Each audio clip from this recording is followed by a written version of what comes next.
Guys ഞാനിപ്പോ പറയാൻ പോണ കാര്യം നിങ്ങൾ വിശ്വസിക്കില്ലെന്ന് എനിക്ക് അറിയത്തില്ല, പക്ഷെ ഇത് വിശ്വസിച്ചേ പറ്റുള്ളൂ. ഗൈസ് ഞാൻ കാന്തര 2 കണ്ടു കഴിഞ്ഞ് ഇപ്പൊ വീട്ടിലെത്തി. അത് എനിക്കൊന്നും പറ്റിയില്ല.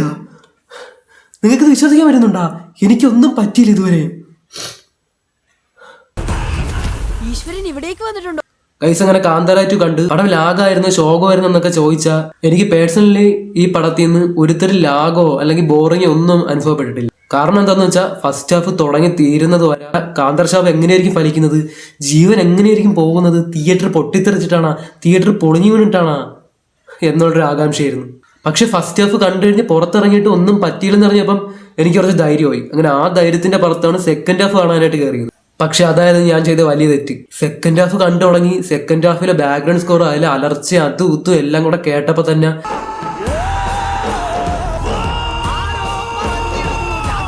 അത്രയും നേരം പിടിച്ചു വെച്ചിട്ടും ധൈര്യം എല്ലാം കൂടെ ഊതി വീർപ്പിച്ച ബലൂൺ ഒരു മുട്ടു സൂചിച്ച് കുത്തി പൊട്ടിക്കുമ്പോൾ കാറ്റിങ്ങനെ പോകൂലേ, അതേ കണക്കങ്ങ് പോയി. ഇനി പിന്നെ വേറൊരു വഴികളെന്ന് മനസ്സിലാക്കി ഞാൻ നേരെ യൂട്യൂബിൽ കയറി ഒരു ഭക്തിഗാനം അങ്ങ് ഇട്ട് രണ്ടും കൽപ്പിച്ച് പടം കണ്ടങ്ങ് തീർത്ത്. പക്ഷെ അവിടെ കൊണ്ടും പ്രശ്നം തീർന്നില്ലല്ലേ, ഇനി തിരിച്ച് വീട്ടിലെത്തണ്ടേ.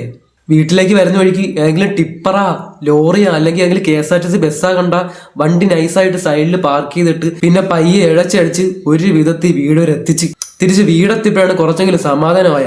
അതുകൊണ്ട് എനിക്കൊരു കാര്യം പറയാനുള്ളതെന്ന് വെച്ചാൽ എന്നെ കണക്ക് ധൈര്യമുള്ളവർ മാത്രം പോയി ഈ സിനിമ കാണുക. ധൈര്യമില്ലാത്തവരോ മനസ്സിന് കട്ടിയില്ലാത്തവരോ പൂർണ്ണ ഗർഭിണികളോ ഉണ്ടെങ്കിൽ ഈ സിനിമ കാണാൻ പോകരുതെന്നാണ് എൻ്റെ ഒരു അഭിപ്രായം.